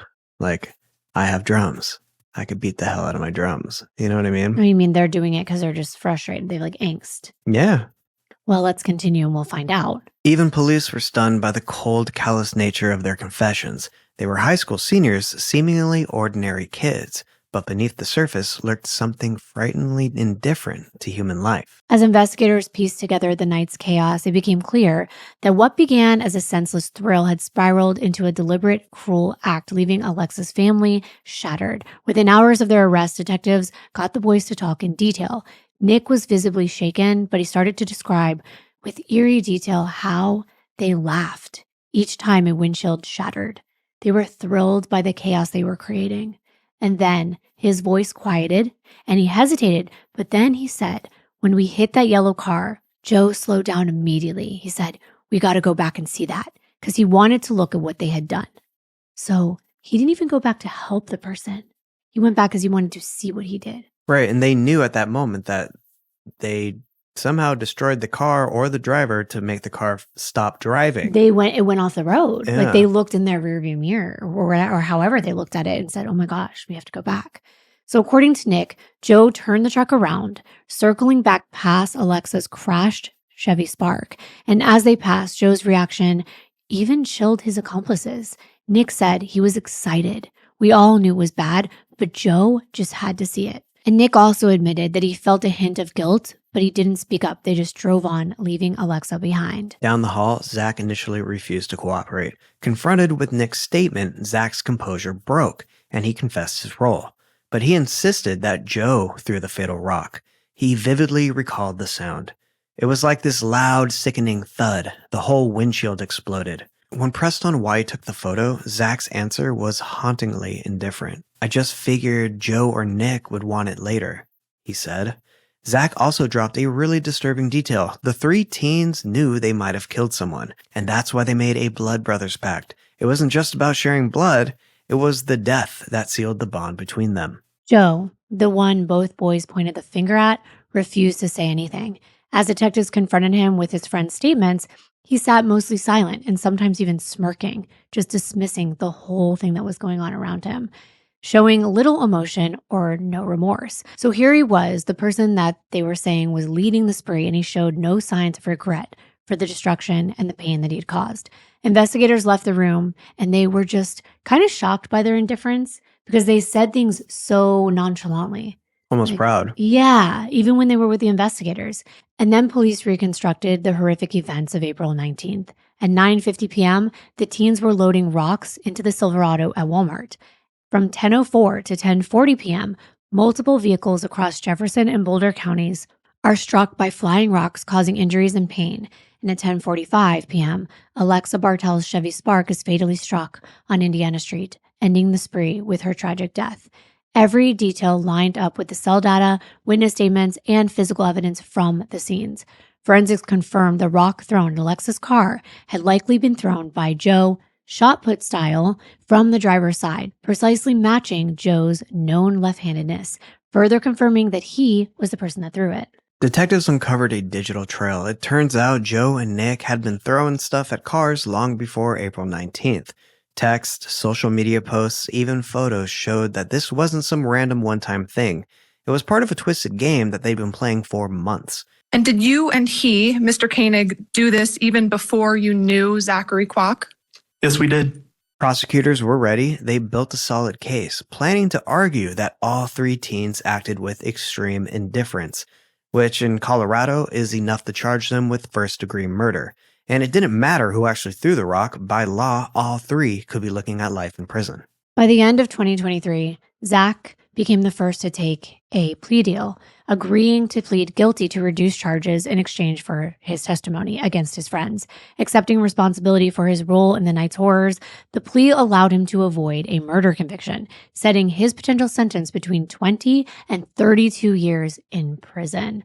The courtroom was silent as Zach, who was dressed in his jailhouse jumpsuit, described the events of April 19th. Under oath, he repeated the chilling details, how Joe had driven the three of them around, how they laughed when rocks shattered windshields, and how Joe demanded they circle back to see Alexa's wrecked car. Where was everyone seated in the truck at that time? Joseph Koenig was in the driver's seat. Nicholas Karolchik was in the passenger seat, and I was sitting directly behind Nicholas Karolchik. I remember hearing last one. Somebody said last one, indicating to me that this was the last one for the night. I remember hearing faster. I remember hearing the noise that the window makes on the highway. I remember it being very cold, and I remember a really loud noise. Did he speed up? Yes. Were you able to see oncoming headlights of Alexa Bartel's car? And what happened once you were able to see Miss Bartel's headlights? Joseph Koenig sped up. How fast did Defendant Koenig speed up? I saw the digital speedometer saying 103 miles an hour. Was there an obvious target that was the last one? Yes, ma'am. And what was that target? Alexa Bartel's vehicle. Was this the fastest he'd gone that night? Yes. The window rolled down. Nicholas Karolchik handed Joseph Koenig a rock. You know, that noise too. Zach admitted his worst decision, the sickening photograph he took, a trophy capturing their cruelty forever. He said, "I think about this every night. I should have stopped it. I know, but I froze." Though his remorse appeared genuine, Alexa's family remained skeptical, unsure if they'd heard the entire truth. Shortly after Zach's plea, Nick Karolchik followed suit. In court, facing Alexa's grieving family, he tearfully pleaded guilty to second-degree murder and attempted murder. His sentence would be significantly longer, 45 years, but still less than the life term he risked by going to trial. He openly wept as Alexa's mother, Kelly, described losing her daughter. His apologies felt raw, genuine, and deeply sorrowful. He said, "I wanted to impress my friends. Now I have to live forever knowing what my choices cost." What would he be doing when looking at you and Zach in the back seat? He would just be smiling, and he would just look at us with his big smile on his face. And was this after seeing Alexa Bartel's car in the field? Yes. So, like he had been doing all night, he, with his left hand, threw it out of the driver's side window into the path of the car that was oncoming. Had you had enough time to identify Miss Bartel as a target? No, we had just seen the car coming at us, and that was that. The second time you passed her as she was off the road, did you stop so you could check on her? No. Given that you just testified you thought she was seriously injured, did anyone call 911? No. Given that you thought she was seriously injured, did anyone do anything to help her? No. His mother sobbed in the courtroom, pleading with the judge to consider leniency, saying, "Please don't throw my baby away," calling him a gentle soul. So let's play that for you. Please, I'm begging you.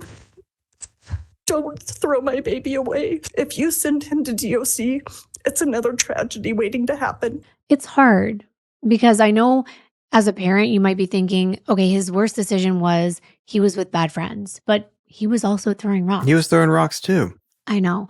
But again, I'm just thinking devil's advocate, like what the parents are thinking. Oh, yeah. The parents are extremely sad that their kid's going away, but the kid made his own decision. I know. And I wonder not who it falls on. I don't want people to hate me. I'm just saying, like, what do we teach our children? Like, how do they not know that this was so devastatingly bad that they could have gone to prison for life? It sucks that, I'm pretty sure they don't think of the end consequences. Right. Like, no one once asked, what if we killed somebody? And maybe they would have said, no one's going to catch us. Right. Because we don't know, because they were kind of callous. Or maybe that would be awesome. Yeah. Like they looked through all their messages, let's not forget. So these detectives and the DA, they chose to go harsh for a reason. We don't have all those details, but there are reasons why. But prosecutors argued firmly that his actions demanded severe punishment. They said justice demands accountability. That was the deputy DA, Brian Chase. He told the judge, and accountability means a significant sentence. By early this year in 2025, only Joseph Koenig remained determined to fight the charges. And it figures because he was the one that threw the rock. His refusal to take a plea meant a full jury trial. From the start, the case against him was strong. Prosecutors painted him as the unquestioned leader, a teenager who took delight in the destruction and chaos he created. The trial opened last month in April 2025, exactly 2 years after Alexa's death. Alexa's mother, Kelly, was in attendance daily, her eyes firmly on the boy accused of throwing the fatal rock and killing her daughter. Joe's defense argued that Zach, not Joe, had thrown the rock that killed Alexa. They portrayed Joe as a reckless, but ultimately a harmless teenager, caught in the tragedy he never intended. Defense attorney Thomas Ward argued passionately. These boys were reckless, yes, but murder requires intent. Joseph never intended to kill. I was like, sir, come again? They're harmless? They harmed multiple people, and they threw rocks before, and this wasn't the first time. So harmless, it wasn't the right choice of words. That's what I'm saying. Prosecutors pushed back aggressively. Chief Deputy DA Catherine Decker made it clear the evidence overwhelmingly showed Joe's culpability, from the forensic angle of the rock, consistent with Joe's left-handed throw, to his documented thrill in returning to witness the aftermath of his actions. She told the court the defendant didn't just throw a rock, he threw it knowing exactly what it could do. He wanted chaos, and he caused death. The testimonies from Nick and Zach were devastating. Each former friend said Joe was guilty, vividly recounting how excited he became after hitting Alexa's car. After 2 weeks of testimony, the jury began deliberations, and it took less than 1 full day to find a verdict. And it was unanimous. Joseph Koenig was guilty of first-degree murder with extreme indifference. Alexa's mother was crying. She was surrounded by friends and family, and Joe, he hardly reacted. Just a faint smirk on his face. It just briefly crossed his face. And that was just really this final stubborn refusal to accept the responsibility and his reality. These sentences were severe, but they reflected the court's belief that this crime demanded accountability. Joseph Koenig, life imprisonment without the possibility of parole. Nicholas Karolczyk, 45 years in prison. And Zachary Kwok, 32 years in prison. For Alexa's family, no sentence could ever ease their pain. But hearing Judge Christopher Zenisic deliver these judgments finally offered a measure of justice, and he did go on for a while. I don't think I've heard a judge in a while make a long statement. If you want to see it, we will link it below in the description box because some people want to listen to the whole thing. Right. I mean, you're throwing rocks at cars. What do you expect to have happen? Alexa's mother, Kelly, addressed the court one final time, saying no parent should endure losing a child this way. Alexa deserved better. She deserved a life, her own dreams, her own story. But Alexa's loved ones were glad that this time the system had not failed. It ensured that her killers would face the consequences of their choices. As she left the courtroom, Alexa's mom spoke to the crowd. So let's play that video now. Firstly, I want to thank all these amazing people that have done all the investigating and just kept us informed through all of this. Alexis for giving us this amazing team. This has been obviously the hardest 2 years ever, and we got justice today. And I don't know how to feel about it. I'm happy. It doesn't bring Alexa back. And that's horrible, but we don't ever want this to happen again to anybody else. And that's been our main goal, to make sure justice is served. I thank all my family and friends, everybody that's been here for us. And I don't know, I knew I was gonna forget everything to say.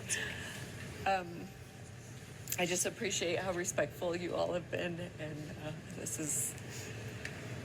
it's hard to be happy or feel satisfied that justice was served today, because I feel one amazing life was lost, and 3 others are also lost and impacted. And I don't want to celebrate that, but I do think justice was served. So, thank you. I think that's all. Thank you. Can you share Oh, these are just our way of bringing Alexa here with us. Blue was one of her favorite colors, and she's our angel now, watching over all of us. Can you share with us, when those verdicts were coming down today, one after the other, I saw several of you, your heads went down in the courtroom. What was going through your mind? One verdict after another. Can you step closer to the microphone, please? Sorry. Just mixed feelings. I mean, we had to listen to a lot of stuff during that trial, and you're fearful that, excuses and things that were used could go either way. But we strongly believe that these 3 knew what they were doing, and so for it to come through, it was a relief. But again, it was confusing, because it is another life, and it's just, I don't know how to explain the feeling of just knowing that his life is impacted as well, but he's still alive, and he made the choice. So These cases are hard. I just talked about this with you in the car the other day, because there was a teenager who was recklessly driving, and he took the life of not only a mom, but 3 children. I am not making excuses, but it is hard when you are the parent and you're reconciling, I'm losing my child forever. They're going to jail for life. It sucks, because you can't go back in time. You can't reverse what happened. And you are also losing someone, but they are still alive. And I hear that in cases too, because people will say, well, at least you get to see your son. At least you can go to the prison and have somewhat of a relationship. Phone calls. When you lose someone and they die, you don't get any of that anymore. Right, but the DMV has rules and laws, and you pass a test. You're supposed to know that you're not supposed to drive recklessly. Like, these things happen. Right. You take the responsibility when you get a driver's license that you are going to abide by rules. And if you don't, there's consequences. I would like everyone's thoughts in the comments. These are just things to think about. We are going to have different opinions. And I go back and forth. Like, I can see both sides every time. So at least I can say, okay, I understand, but I'm not going to make an excuse for it. I mean, those, one person got life, other one got 45, the other one got like 25, something like that, right? Like what did we just say? Yeah. I mean, they're not going to serve that full sentence. You Maybe know that. Everybody knows that, right? You're a good kid. You do this and that. You'll get off in 15. Yeah. They're going to do all that. And so that's why a lot of people are like, justice is never really served. Or at least they had to serve their time in whatever way that was. I know. I think a lot of times when a young person goes to jail for a long time, it hinders their growth tremendously because when they get out, sure, they could, find something in prison that could correct them. But when they're out after 20 years, they're an adult and they have to go into life with other adults that are already succeeding. And if They're getting off to a bad start. exactly. So where else do you think they're going to go after that? Probably back to prison because that's what they know. Yeah. Now moving to our final story. So let's switch gears, get ready for this one, kind of reset. Imagine that your phone buzzes. You glance down casually, expecting the usual friend gossip, maybe some random memes, but instead you see a missed call and you have a voicemail from your best friend. You play it without a second thought, probably smiling to yourself, wondering what silly story or weekend plans await. But instead of your friend's cheerful voice, you hear the unthinkable, something you never could have expected to witness. This voicemail wasn't about plans or jokes, but a woman screaming desperately, her frantic, terrified voice narrating the last moments of her life. For Shayna Smith, that's exactly what happened. In September of 2020, Shayna received a voicemail from her best friend of 21 years, Lauren Sardinia. It was a message that would shatter her world forever. In that chilling 37-second audio, Laura's frantic voice pierced through static and muffled chaos, delivering a horrifyingly desperate plea. She screamed, "He's gonna kill me! Get away from me!" And her screams just echoed, and they were filled with terror and pain. Her voice was breaking as she cried out, "That hurts, please stop," before suddenly everything was silent. And then the line went dead. This wasn't some prank. It wasn't a misunderstanding. It was heartbreakingly exactly what it seemed like. A woman knowingly narrating her own murder. She recorded the horror, caught her killer's brutality on voice message, fully aware she wouldn't live to tell the story herself.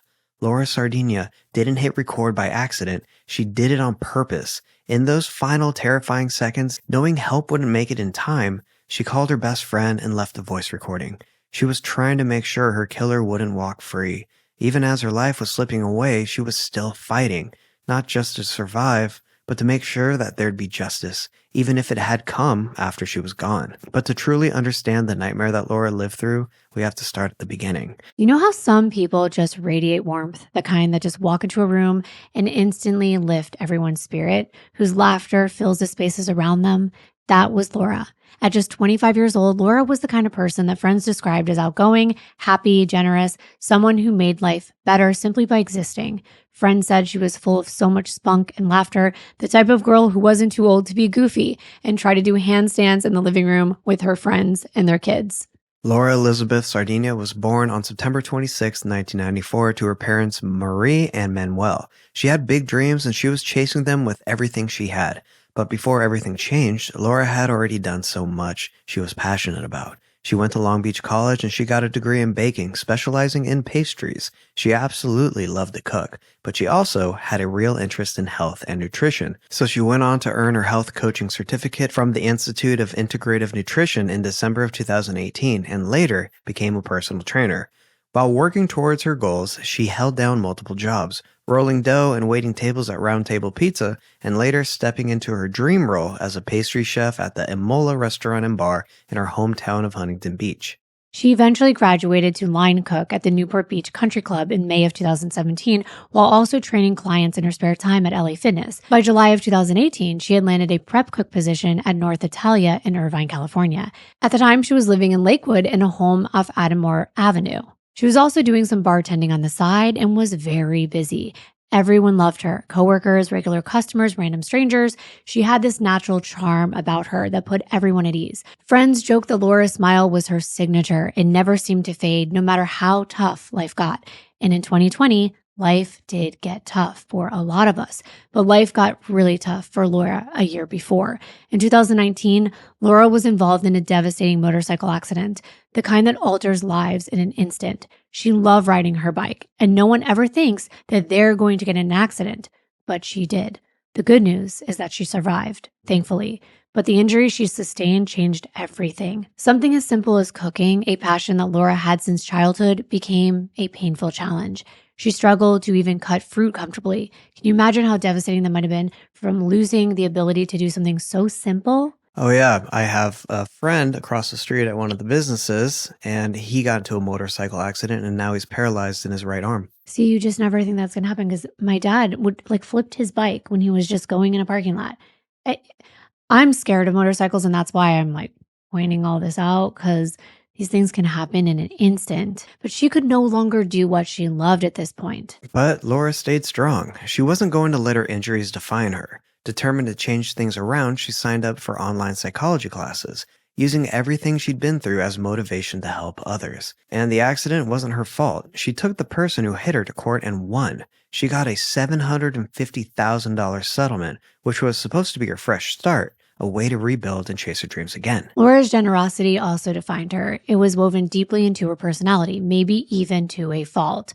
When someone needed help, Laura was always first in line to help them. And when her new boyfriend, Craig Tyrone, entered the picture in the summer of 2020, while all of us were suffering in lockdown, she didn't hesitate to share her good fortune with him. Yes, that's right. Laura gifted Craig almost $100,000 from her settlement. And I know that sounds crazy. I mean, wow. But at the time, if you think about it, people actually thought the world might be coming to an end. We were all locked inside. We were lonely, not knowing what was going to happen next. And Laura had never been the kind of person to see that kind of money in her life. So she shared. She saw this act as an act of kindness and love. His response to Laura's generosity was captured in a text message. He said, "Thanks for showing me that you are all mine." What a weird message. Yeah, it was really shocking to me that someone would think that someone had to pay to show how serious they were about being with them. However, we do talk in this show. That's the main difference between this one and the one on my channel. And I did have a friend that was my coworker at a med spa that I worked at when I was in college. And she once told me that every guy she met, she would instantly send them a list of her bills and ask, which one would you like to pay for? Yeah, she would, if they wanted to go on a date, she would first make sure they could pay one of her bills because then she would know if they were worth her time. Hey, I like that. That's nice. I mean, to each their own, but you know, it seemed off for this guy for a guy, especially to say that to Laura. Yeah. Looking back, her friends and family can see just how dark that message really was. But in the moment, Laura didn't see it. She was in love, hopeful, and caught up in what felt like a new beginning with someone she trusted. A lot of people were feeling lonely during the pandemic, and relationships moved quickly. People stuck together, but they were also just stuck together. Exactly. But Laura's loved ones noticed that shift right away. The spark in her eyes started to fade, and in its place, they saw something darker. They saw worry, fear, and unease. That bright, lively spirit of hers began to dim under Craig's influence. His controlling behavior slowly pulled her away from everyone who cared about her. So who was this guy, Craig? How did he charm Laura so fast? And then manipulate her so deeply that he managed to get $100,000 from her. Craig was an Air Force veteran with an admirable service record and respectable job as a combat medic.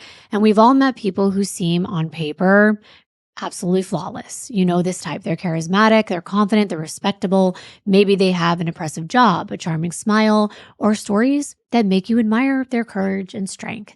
That was Craig. He was exactly this type of person, at least on the surface. At 39 years old, he had a background that commanded respect. He had served his country honorably, and it seemed impossible that a man like Craig would harbor a dark, dangerous side. But Craig did harbor that dark, dangerous side. Behind that carefully curated exterior was someone entirely different. Someone who wasn't just capable of cruelty, they had practiced it over and over again, quietly destroying lives in secret, one relationship at a time. Craig's dark pattern didn't start with Laura. Long before their paths crossed, Craig had a disturbing history, one that multiple women had tried desperately to escape. Behind closed doors, this decorated veteran was violent. 3 of his previous girlfriends went so far as to get restraining orders, each painting a portrait of violence and control. One ex-girlfriend recounted a horrifying night when Craig pinned her down against her will, and he choked her until she could barely breathe, striking her with a wine bottle, which was so violent it left deep physical and emotional scars. Another recalled how during arguments, he would slap her in the face before casually pouring vodka over her, humiliating her and terrifying her.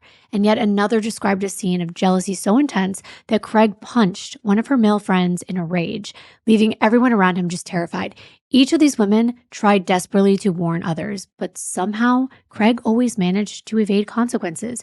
He would craft a careful facade, exploiting his military background and appearing to authorities as calm and rational. Very different from how his victims described him, probably even telling other new partners, "Oh, it was my psycho ex-girlfriend." You hear guys say that all the Exactly. time. They do that kind of thing. They're like, no, it wasn't my fault. She pushed me to the extreme. That's not who I am. It was all her. And then he gains another woman's trust. Craig wasn't just physically violent, he was manipulative. Perhaps most vile, Craig regularly staged scenarios trying to paint himself as the victim. In a disturbing 2015 incident, Craig recorded himself saying, "Stop hitting me," and yelling his ex-girlfriend's name, even though the woman was nowhere near him at that moment. It was a calculated move, a sick performance designed to flip reality, gaslighting any viewer into believing his ex was the aggressor. Yeah, she wasn't even in the room, and he'd be like, let's just say her name is Jenny. He's like, "Jenny, no, don't hit me." Yeah. He was making these videos, like video after video, and like keeping them. He recorded these fake incidents in case these women would try to paint him in a bad light, even though he was the aggressor. Yeah, he just wanted control. That was part of his identity. His ultimate motive, his deepest need. If someone tried to slip free, Craig would become ruthless. Laura tragically was his latest victim to discover this too late. And when Laura entered his life, Craig wasted no time tightening his grip. Their relationship began in June of 2020, moving shockingly fast. Craig swiftly moved into Laura's apartment in Huntington Beach within weeks, and friends and family saw Laura's personality eroding. Craig's control intensified day by day. Laura quickly went from being carefree and outgoing to frightened and withdrawn. But how exactly did Craig manage to get Laura to comply so completely? How did a strong, independent woman like her become trapped so quickly and find herself unable to escape? Well, there are usually tiny red flags here and there until suddenly you're questioning everything. And most of us just brush those feelings aside and push them away, chalking it up to anxiety or paranoia. But sometimes those quiet warnings can mean the difference between life and death. Laura experienced exactly this. When she first met Craig, we told you things moved incredibly fast, and that's not always a red flag, but within weeks, Craig had moved into her place. Also not that uncommon. I mean, we did that. I was just going to say, we did. We moved in like the first week we started dating, I would say. But he had a plan, quickly entangling himself in her life, like her friendships and even her finances. Within mere weeks, Laura's dream relationship started unraveling into a nightmare. Friends and family noticed it first. Laura, once bubbly and outgoing, became withdrawn and nervous. Her smiles more forced. Something was clearly wrong, even if Laura hadn't admitted it to herself yet. But by August of 2020, just 2 months into their relationship, Craig's control turned into full-blown violence. One of his attacks was so brutal, it left Laura with a ruptured eardrum. Hospital records from August 16th confirmed it. Craig was 6 feet tall and weighed about 220 pounds, nearly 9 inches taller and over 100 pounds heavier than Laura. And after her accident, she could barely even cut into a lemon, let alone defend herself. She didn't stand a chance. Laura began to record voice memos on her phone. And when you get to that point in your relationship, I would say that is a really bad sign. It's one thing if you're like wanting to remember something or something funny, but when you're like, I'm going to use this against this person, it's like you're already at the mindset where you're going to use this against him. But she was recording them as proof. And one of them was her screaming, "You keep hitting me," and telling him she can't even hear now because of her busted eardrum. And shockingly, he responded with, "Massage my calves or end this relationship." And I know that this seems funny in some way because you're like, really? When I read that, it was a mixture between laughing and being in disbelief. I was like, what? That's his response? Crazy. But Laura didn't just sit back and take it. She fought back, and in the only way she could. She started documenting everything like Kimbyr was saying. She recorded audio, took videos, and sent frantic texts to friends, trying to build a trail of evidence, proof of what she was living through.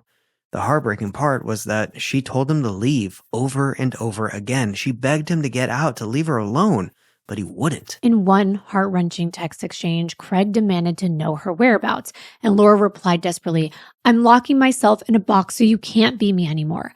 Imagine typing that message to someone, admitting the reality that you're trapped in. But Craig wasn't slowing down. In the early morning hours of September 2nd of 2020, Laura filmed perhaps the most disturbing evidence yet. Around 4 a.m., Craig woke her up, demanding that she pleasure him with her mouth, and he was refusing to let her go back to sleep. And Laura can be heard in this recording desperately pleading to him, "Can you please leave? Get away from me." And his reply, "All I want is to be with you." So there he's doing the love bombing, acting like, "Oh, no, nothing's wrong. I love you and I want to be close. And I'm just asking you for reasonable things," in the middle of the night when you're asleep and refusing. But Laura's voice in the background was painfully honest. She said, "You terrify me because you don't leave." That same morning, Craig repeated his manipulative pattern. He filmed himself staging one of those scenes where he was saying loudly, "Oh my God, don't hit me, Laura. Why are you hitting me?" How gross is that? Nasty. But Laura wasn't hitting him. She was sitting far away, quietly terrified. This was just another attempt to gaslight her. Despite Craig's manipulation, Laura reached her breaking point. That morning, she courageously decided to end the relationship once and for all. She texted a friend revealing Craig's coercion and headed straight to her apartment manager. Laura pleaded for help evicting Craig and urgently requesting new locks on her doors. The manager saw Craig following closely behind Laura. Quickly pushing her into the back room for safety, maintenance staff rushed to change the locks, finally giving Laura a fragile sense of relief to try to keep this monster away. By early afternoon, Laura believed she was safe at last. Around 1:15 p.m., she even spoke with her mother, Marie, and her best friend, Shayna Smith. They recall Laura sounding genuinely relieved, finally free from Craig. Her voice sounded like it was full of hope again. But tragically, within mere moments of that call, Laura's newfound hope was shattered. Unbeknownst to her, Craig was about to return, and this time prepared to escalate the violence beyond anything Laura could have imagined. Her brave efforts to escape were about to collide brutally with Craig's desperate need for control, unleashing a level of violence she had not seen yet. During that very call, Laura's relief was shattered. Her voice suddenly filled with dread as she realized that Craig had somehow returned and he had entered her apartment. Had he picked the lock? Had he forced his way inside or slipped in unnoticed while the doors were briefly being changed? That's so creepy. These questions still haunt everyone involved, but the immediate terror was undeniable. Laura's last words on that call would haunt her mother and her friend forever. She said, "Oh my God, he's here." The line went silent as Shayna and Marie scrambled to call 911, desperate to send help immediately. Laura, completely alone and terrified, made a decision. Rather than attempting another call for help that wouldn't arrive in time, she quickly dialed back her friend's number. She knew exactly what she was doing, desperately leaving behind proof of the nightmare she was facing. Did she know that she wasn't going to get through? No one knows for sure, but the next 37 seconds that voicemail captured were horrific. And those were the final moments of Laura's life. She was frantic. Her voice was clear, though, forever etched into this digital memory. She said, "He's going to kill me. Get away from me." Laura's desperate pleas continued with her screaming, "That hurts. Please stop." So you can imagine what is happening. And meanwhile, her best friend was on the line with 911. And how sad that when Laura is screaming for her life, 911 was on their way, but they would be too late. And she, like on the other line of that same call, her friend was on the phone with 911. When police arrived minutes later, the apartment was a gruesome scene. Laura had been brutally attacked with knives from her own kitchen. Craig stabbed her repeatedly, at least twice in her chest, and stabbed her face viciously, almost removing her nose from her face. Blood streaked down the walls, the furniture was overturned, evidence of a desperate struggle. And Craig, well, he was there too, covered in blood, suffering deep wounds to his own neck and chest. But something didn't add up. While Laura lay lifeless on the floor, Craig was strangely silent and deliberately quiet, like he was hiding in plain sight. Police quickly became suspicious. The scene looked oddly staged. He made it look like he was actually defending himself, carefully injuring himself, deep enough to appear life-threatening, but calculated enough for him to survive. This kind of reminds me of the Kay Baker case. I was immediately thinking of that case, and I was also thinking about the one we just recently did. The Australia case. Right. It was almost exactly the same when it came to this part. It's weird. And Kay Baker's case was the first case we did here on Darklivity. And we'll link both of them below and put them at the end of the video if you want to watch. So what Craig had were hesitation wounds, slashes next to deeper cuts, indicative of someone cautiously creating wounds but not going all the way. Even worse, detectives found knives planted near Laura's body. Craig's desperate attempt to paint himself as a victim once again, like he'd done so many other times before. And can you imagine the mindset required to kill someone and then calmly staging the scene in this twisted theatrical performance? He's acting it out, pretending the knife was like under her and wrapped in her hand like she was stabbing him. I mean, medical examiners and also people who are on crime scenes as crime scene investigators, they know what to look for. Things look suspicious right away because that's not how things usually happen. Absolutely. Yet Craig's brutal manipulation had one fatal flaw: the voice message. Laura's courageous final act ensured that her voice could never be silenced. Her screams, her pleas for mercy were evidence that no courtroom could dismiss. In death, Laura had become her own strongest advocate, her own witness, narrating the unimaginable violence inflicted upon her by someone that she once trusted. And soon her voice would speak again, not just to her mother or best friend or investigators, but to an entire jury determined to deliver justice. But first, authorities would have to untangle the web that Craig had desperately woven. How exactly would Craig have attempted to deceive the police? Could his staged self-injury possibly fool investigators and the justice system? Laura was lying face down near the bathroom door. A short distance away was Craig, covered in blood. He was laying in the hallway, moaning and acting as though he needed help. Paramedics rushed him into emergency surgery, even removing part of his lung to save his life. So, I mean, he did truly damage himself pretty badly. So at first, it wasn't as apparent that this was staged. But as detectives investigated, something about the scene felt off, as we said. There was a knife laying next to Laura, but it didn't look as though she ever held on to it. Just where it landed, the position.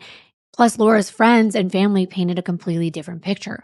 Laura had been on the phone calmly moments before. She was happy. She was relieved. There had been no argument. There was no fight.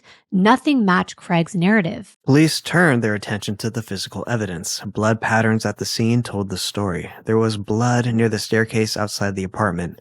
Craig's blood, notably separate from Laura's. Investigators theorized that he'd briefly try to escape after killing Laura, but upon seeing responding officers outside, and in that panic, he began to stage the scene. But Craig underestimated one crucial factor: Laura herself. That haunting voicemail told investigators exactly who the aggressor was. Craig's silence on that recording contrasted against Laura's terrifying pleas, and his silence spoke louder than any fabricated wound ever could.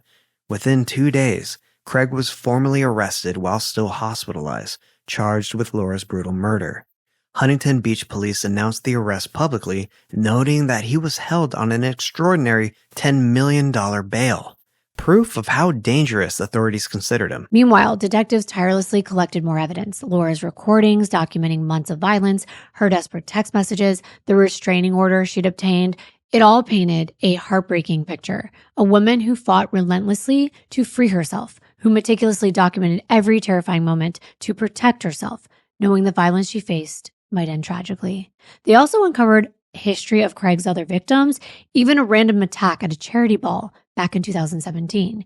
He was at a hotel with his friends when a woman walked by and he said something inappropriate to her, only for her fiancé to hear him and say, "Are you kidding me? That's my fiancé. That's not right." Then Craig's friends had some kind of confrontation with the girl's fiancé, and it turned ugly fast. They threw something at him, and before he could even react, he felt something hit his back. It was Craig, and then suddenly he was under attack. Craig was hitting him over and over again in the head. There were plenty of witnesses, and Craig was arrested on the spot. But unbelievably, he got out on bail not long after. Still, it showed exactly what kind of violence he was capable of. It does, because it was such a small thing. Right. A random stranger was like, "Hey, don't talk to my girl like that." And within seconds, he's pounding him onto the floor. But now he was back in jail, and this time not getting out. In April of 2025, nearly 5 years after Laura Sardinia's murder, Craig Cherin finally stood trial for killing her. 5 years for her loved ones to wait. 5 years of grieving and all the uncertainty. It was time for Laura's voice, preserved in voicemails, texts, and recordings, to speak louder than ever. Prosecutor Janine Madera entered the courtroom determined to show exactly who Craig Charon was, not just violent, but a manipulative killer who meticulously planned Laura's murder when she finally dared to escape his control. She laid out chilling evidence piece by piece, letting Laura's own words paint the most powerful picture. Jurors watched video footage from Laura's phone, footage where Craig harassed her relentlessly, ignoring her pleas for peace. They saw texts that Laura sent from the hospital after Craig hurt her eardrum, and she was desperately writing, "Would you be willing to talk to me without calling me names or hitting me? I'm so scared that you won't stop." Madera emphasized Laura's fear, contrasting her small, vulnerable frame against Craig's imposing size and strength. A former combat medic trained for combat situations, Laura still dealing with a debilitating injury from her motorcycle accident. She explained that Craig has a problem with control. He doesn't care for women who want to exercise free will. But the courtroom went silent as jurors listened to the most haunting evidence of all, Laura's voicemail. The recording captured her murder in real time. The prosecutor underscored Craig's chilling silence during the recording. She said, "He's not afraid. He's not calling for help. He's taking his time killing her. His silence is absolutely deafening. He's enjoying taking his time killing her." She fought like hell till her dying breath. And then she told the jury, after stabbing her, he saw police outside and returned to the apartment where he made self-inflicted wounds to fabricate a defense. Craig later admitted under oath that he completely made that scene up. You know, the one where he was recording himself pretending Laura was hitting him? Mm-hmm. That was all fake. And when he asked why he did it, he said it was to get her attention. It was a calculated move, a way to gaslight her and anyone else who might watch that video later.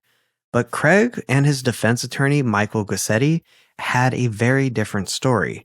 Craig took the stand himself. Of course he did. A very risky move, designed to portray him sympathetically. He claimed that he had entered the apartment only to be suddenly and violently attacked by Laura. Doesn't even make sense. With all the text messages, like she wanted him out, she went to her landlord.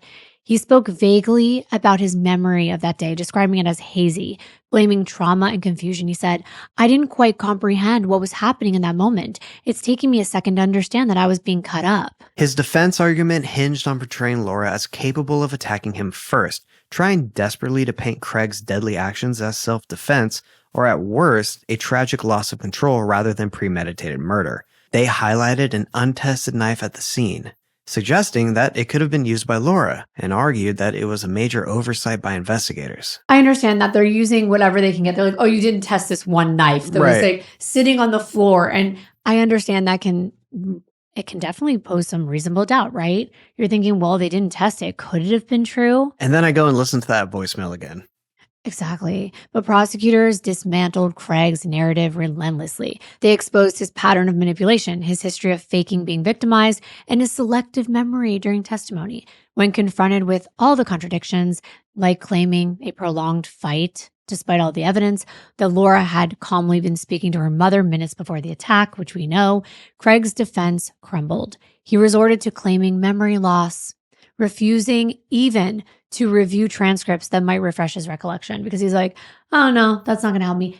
And we're watching the Karen Reed trial right now, and there are witnesses who are doing that. They're like, nope, doesn't refresh. And it's like, it's the exact words. What do you mean it doesn't refresh? So then you can't ask them questions about it. So perhaps most powerfully were those ex-girlfriends we told you about that had a history with him.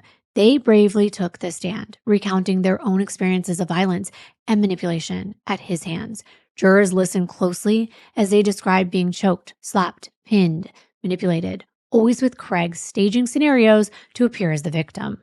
As closing arguments approached, the courtroom felt charged. His defense attorney pleaded with the jury, arguing that Craig's injuries, deep enough to nearly kill him, made no sense as staged wounds. If you're going to jail for the rest of your life, of course it's worth trying to at least stage it, even if you get hurt.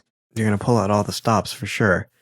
He said, "They need you to believe my client is a faker, but he was basically dead when first responders arrived." I don't know about that. And prosecutors countered, reminding jurors of the forensic evidence, Craig's hesitation wounds, blood patterns showing attempted escape, and carefully placed knives near Laura's body, all irrefutable evidence of staging.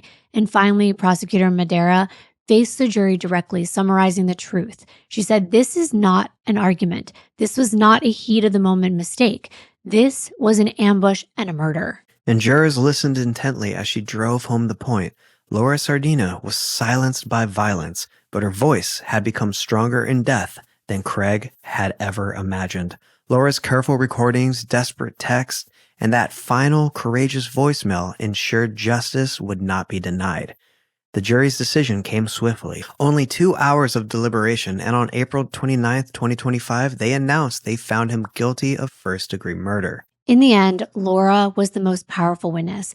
The prosecutor actually said that at the trial, which I thought was really incredible. She was. And this case is terrifying. I mean, the fact that this man had a history, it's like how many people have to come forward? Because then you're like, why should I? Why should I come forward if you're not going to take it seriously? You're not going to do anything about it. But of course, in the end, all of those things stacking up did help. I'm telling you, just like, SA, lists, Right. there should be one for DV. I swear. Yeah, they need a lot of safeguards so that women will know automatically. And luckily, we're not sponsored by anyone, but I use Been Verified. I mean, there's tons of other ones you can use. Right. But you can now get so much information. It is hard though, because sometimes the person might be like, oh yeah, that happened. I was having a problem that night. She was crazy. She was a psycho. Yeah, she attacked me. Because, when you do pull up the background check, it's not going to give you the whole case. You're going to have to dig even deeper. But I would say if you do, at the bare minimum, see that someone has been arrested, even if it's minor, I would request a background check. I would find a site that could give you like a full on, every state. And that's hard. Because then you're thinking like, oh, I just swiped right on this person on Tinder. Like, do I really need to look all into it and find them? And then they can lie. Right. They could change their name. It's like at that point, if you just swiped right, you should just swipe left. Oh, and keep meaning going. if you saw they had a record. Right. Exactly. I don't even want to you get haven't into that. invested in that at all. Yeah. Time to turn around. But we want to thank you so much for being here this week. We have another video coming soon. We just do these in between so we can do our research and writing and filming. Mama is very busy. And we are both tired. But we're so glad you were here for us today. And we will see you in our very next video. Bye.